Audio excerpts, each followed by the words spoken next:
Welcome to Quotes with Context, Historical Figures, Timeless Wisdom.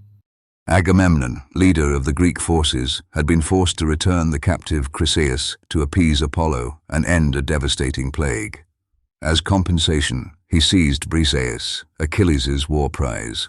Enraged by this insult, Achilles publicly denounced Agamemnon and withdrew his formidable Myrmidon contingent from the ongoing war. He then asked his mother, Thetis, to petition Zeus to favor the Trojans, ensuring the Achaeans would truly understand the cost of his absence. Zeus agreed, and the Trojan forces began to push the Achaeans back, a reversal of fortune that threatened the success of their 10-year campaign, all because the greatest warrior sat in his tent, nursing wounded pride, and watched from a distance as his absence transformed victory into catastrophe.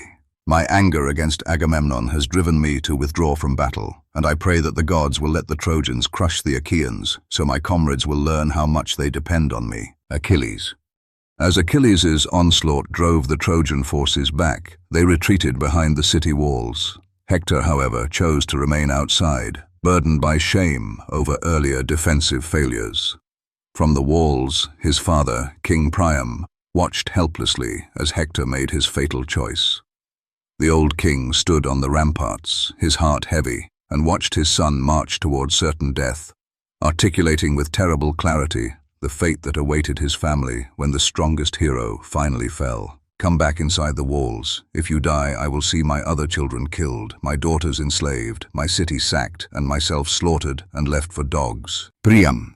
Achilles, fueled by the recent death of his beloved companion Patroclus, had returned to the battlefield and was now driving the Trojans back in terror. Hector, initially fleeing Achilles and pursued 3 times around the city, was tricked by Athena into stopping to fight.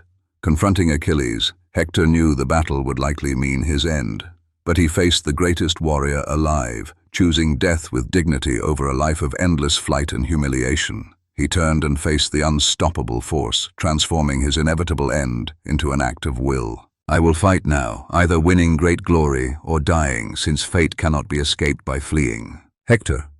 Achilles had killed Hector in combat, and, in his rage, repeatedly dragged the body around Patroclus's tomb. Zeus, deeming Hector worthy of burial, sent Hermes to guide King Priam into the Achaean camp.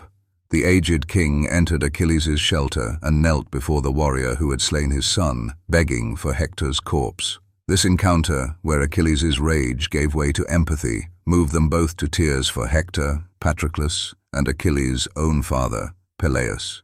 The invincible warrior, stained with the blood of tens of thousands, wept with his enemy's aged father over the corpse of a man he had humiliated in death. You must respect the gods and remember that humans must bear sorrows while the gods live free from grief. Even enemies can receive compassion. Achilles. Thanks for watching. If these voices earned it, like, share, and subscribe. New stories from the past every week.